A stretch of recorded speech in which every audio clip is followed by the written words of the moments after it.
तो बच्चों आज हम एक सीरीज चालू करने वाले हैं। एक्चुअली जेईई एडवांस का पेपर कभी भी प्रिडिक्टेबल नहीं है। एज अ टीचर हम लोग गैस कर सकते हैं कि जेईई एडवांस का पैटर्न क्या होता है। जेईई एडवांस का पैटर्न होता है कि दो या दो से ज़्यादा टॉपिक को कंबाइन करके क्वेश्चन बनाया जाए, क्योंकि लिमिटेड क्वेश्चन होता है और काफ़ी कुछ कवर करना होता है।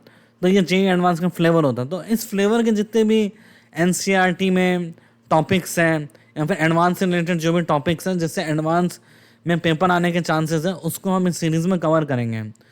मैं ऐसा बिल्कुल नहीं कह रहा कि ये पेपर में आएगा, या फिर मैं कोई प्रिडिक्ट नहीं कर रहा कि ये पढ़ लो और जेईई एडवांस में सिलेक्शन हो जाएगा। मैं वो टीचर नहीं हूँ, ठीक है। ना ही मैं इस तरह का कोई प्रिडिक्शन या फिर कुछ क्लेम करता हूँ कि सारा पेपर यहाँ से आएगा। मैं सिर्फ एक प्रिडिक्ट कर सकता हूँ कि इस तरह का क्वेश्चन एडवांस में पूछा जाता है, तो ये क्वेश्चन आने के चांसेस हैं। तो चलिए बढ़ते हैं हमारे सीरीज़ के पहले जो टॉपिक है उसमें। तो आपने बच्चों इलेक्ट्रॉन एफिनिटी तो पढ़ रखा होगा। इलेक्ट्रॉन एफिनिटी के बारे में सुना होगा, है ना। ये ओल्ड टर्म है, एक्चुअली ये क्या है, ओल्ड टर्म है। और जो न्यू टर्म है वो इलेक्ट्रॉन गेन एंथैल्पी है। अब ये जो कटिंग है ये मैंने एनसीईआरटी से लिया, पेज नंबर 90 पे, है ना। ऑनलाइन जैसी पीडीएफ आती है उसमें पेज नंबर 90 पे, या फिर अगर आपके पास कोई पुरानी या नई एनसीईआरटी हो तो उसमें पीरियोडिक टेबल चैप्टर में इलेक्ट्रॉन एफिनिटी जो टॉपिक है उस टॉपिक के जो नीचे एकदम बॉटम पे इस तरह की एक दे रखा है, छोटा सा सेक्शन दे रखा है, एक्स्ट्रा सेक्शन, उसके बारे में आज हम बात करने वाले हैं। तो उस सेक्शन में क्या दे रखा है कि इलेक्ट्रॉन एफिनिटी और इलेक्ट्रॉन गेन एंथैल्पी में कुछ रिलेशन दिया है, उसको समझते हैं। तो उसको समझने से पहले हमारे को पता होना चाहिए इलेक्ट्रॉन एफिनिटी क्या है। इलेक्ट्रॉन एफिनिटी कहता है कि अगर हम किसी भी आइसोलेटेड गैसियस एटम में इलेक्ट्रॉन ऐड करते हैं तो एनर्जी रिलीज होता है electron gain enthalpy, electron affinity. Energy जो रिलीज हो रही है उसको हम कहते हैं इलेक्ट्रॉन एफिनिटी। और एब्जॉर्ब होगी तो वो नेगेटिव होगा, रिलीज होगी तो वो पॉजिटिव होगी। ये टर्म ही डिफाइन किया गया है रिलीज के लिए। अब इलेक्ट्रॉन गेन एंथैल्पी की बात करें तो एंथैल्पी ये कौन सी है, थर्मोडायनेमिक टर्म है ना, थर्मोडायनेमिक टर्म। थर्मोडायनेमिक टर्म के अकॉर्डिंग इसको हम डेल्टा EGH लिखते हैं, इलेक्ट्रॉन गेन एंथैल्पी है ना, और इसको हम लिखेंगे AE, है ना, इलेक्ट्रॉन एफिनिटी। तो डेल्टा EGH क्या होता है, डेल्टा EGH होता है कि energy exchange when 1 mole of isolated gaseous atom when we add electron to 1 mole of an isolated gaseous atom।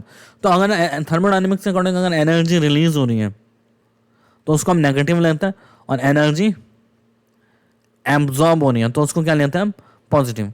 जबकि यहाँ रिलीज को क्या लिया गया, पॉजिटिव, क्योंकि डिफाइंड कैसे, एनर्जी रिलीज से डिफाइंड है, तो जो रिलीज होगा उसको इलेक्ट्रॉन एफिनिटी पॉजिटिव लेंगे और इलेक्ट्रॉन गेन एंथैल्पी नेगेटिव हो जाएगा। तो इस हिसाब से एक चीज़ तो क्लियर है, डेल्टा EGH क्या होता है हमारे पास, -AE।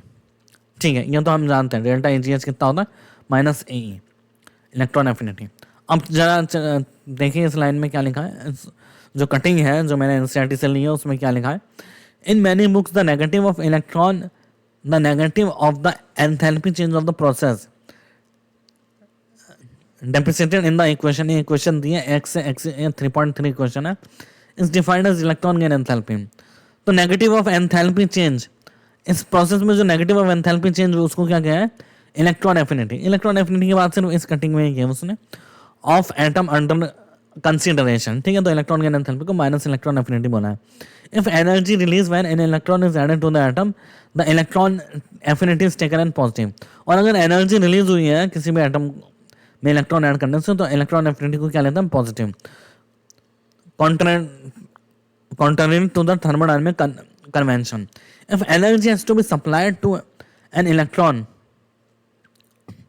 अगर एनर्जी सप्लाई कर रही हो इलेक्ट्रॉन को, energy to supply to add an electron. अगर कोई एटम ऑलरेडी स्टेबल है तो उसको हम एनर्जी सप्लाई कर रहे हैं तो उसे इलेक्ट्रॉन एफिनिटी क्या कंसीडर करेंगे हम, नेगेटिव, है ना। जबकि डेल्टा EGH क्या होगा, पॉजिटिव होगा, क्योंकि ये दोनों अपोजिट साइंस हैं। अब बात आती है कि electron affinity is defined at absolute zero. तो इलेक्ट्रॉन एफिनिटी जो टर्म डिफाइंड है किस पे डिफाइंड है, 0 केल्विन, जिसको हम कहते हैं एब्सोल्यूट जीरो। इसको हम डिफाइन करते हैं एब्सोल्यूट जीरो पे, है ना। अब एक जो और एट एनी टेम्परेचर टी किसी भी टेम्परेचर पर हम डेल्टा EGH डिफाइन करते हैं। अब इस चीज़ के डेरिवेशन में इस चीज़ को जो हम फाइनल कंक्लूड करना चाहते हैं वो ये इक्वेशन है, ये इक्वेशन हम बनाना चाहते हैं। तो इक्वेशन क्या है हमें पता है, 3.3 क्वेश्चन देखें तो क्या है, X in gas plus electron gives X gas. अब हमें इस पर किरचॉफ्स इक्वेशन लगानी। किरचॉफ्स इक्वेशन क्या होता है, delta H2 minus delta H1 upon T2 minus T1 equals to delta CP of reaction, है ना, डेल्टा CPR। तो यहाँ डेल्टा H2 हम T2 को क्या मान लेते हैं, कोई टेम्परेचर T मान लेते हैं, और T1 को क्या मान लेते हैं, हम 0 केल्विन मान लेते हैं ना। तो delta H, delta electron gain enthalpy, इस पर हम किरचॉफ्स इक्वेशन लगा रहे हैं। तो delta EgH and temperature T, उसको डेल्टा EgH ही बोलेंगे, minus delta EgH and temperature T1 क्या हो गया, जो T1 को हमने क्या माना है, 0 माना है, तो यही कर रखेंगे हम। जो इस पर 0 केल्विन पे जो इलेक्ट्रॉन गेन एंथैल्पी है वो एक्चुअली क्या, इलेक्ट्रॉन एफिनिटी अपॉन, या फिर हम इसको थोड़ा सिंप्लीफाई के लिए इसको लिख देते हैं हम डेल्टा EgH एट 0 केल्विन, है ना, delta EgH at 0 kelvin upon T minus 0 equals to delta CPR। अब CP क्या होता है, ये मोनो एटॉमिक है, ये भी मोनो एटॉमिक है और ये भी मोनो एटॉमिक है, इसका होता है 5/2R। तो डेल्टा CPR होता है प्रोडक्ट माइनस रिएक्टेंट, तो प्रोडक्ट क्या है 5/2R माइनस रिएक्टेंट क्या है 5/2R माइनस 5/2R। अब 5/2 से 5/2 कैंसिल हो गया, आइए इसको इधर लिखते हैं हम। अब डेल्टा EgH इक्वल्स टू, ये T इधर गया और डेल्टा ये इधर आएगा तो किस में कन्वर्ट हो जाएगा, AE, है ना, डेल्टा EgH में ही रहेगा ना। तो डेल्टा EgH को क्या लिखेंगे, माइनस AE। देखिए डेल्टा EgH हमने इधर रहने दिया, 5/2RT उधर गया, तो ये क्या हो गया, माइनस AE, है ना। तो ये हो गया, ये एक्चुअली होगा डेल्टा EgH एट 0 केल्विन, जो कितना होता है, माइनस AE होता है ना। तो माइनस AE माइनस 5/2RT। तो ये इक्वेशन हमारे को गिवन है ना, delta EgH equals to minus AE minus 5/2RT। तो ये काफ़ी इंपॉर्टेंट इक्वेशन गिवन है। ये किरचॉफ्स इक्वेशन पे लगाइए, डेल्टा EgH और AE में रिलेशन है, ठीक है। ये डायरेक्टली नहीं होता है ना, हमने यहाँ पर डिफाइन किया डेल्टा EgH, ये हमने साइन से डिफाइन किया ना, इसका साइन से कि एट 0 केल्विन पे डिफाइंड है तो किसके इक्वल होगा, माइनस AE के इक्वल होगा। लेकिन एट एनी टेम्परेचर T हम डेल्टा EgH और AE में कैसे रिलेशन डिफाइन करेंगे, तो ये इक्वेशन है। अब होप कभी ना कभी JEE एडवांस इस पर कोई क्वेश्चन अराइज करें, है ना। हमारे को सीखने में क्या दिक्कत है, सीखने में हमारे को कहीं ना कहीं काम आएगा। देखिए इसमें हमने इलेक्ट्रॉन एफिनिटी कहीं ना कहीं सीख ली और किरचॉफ्स इक्वेशन सीख ली, और जैसे NCERT का एक छोटी सी कटिंग ही ली है। होप सो कभी ना कभी JEE एडवांस इस पर नजर मारे और एक अच्छा क्वेश्चन बनने की तैयारी है।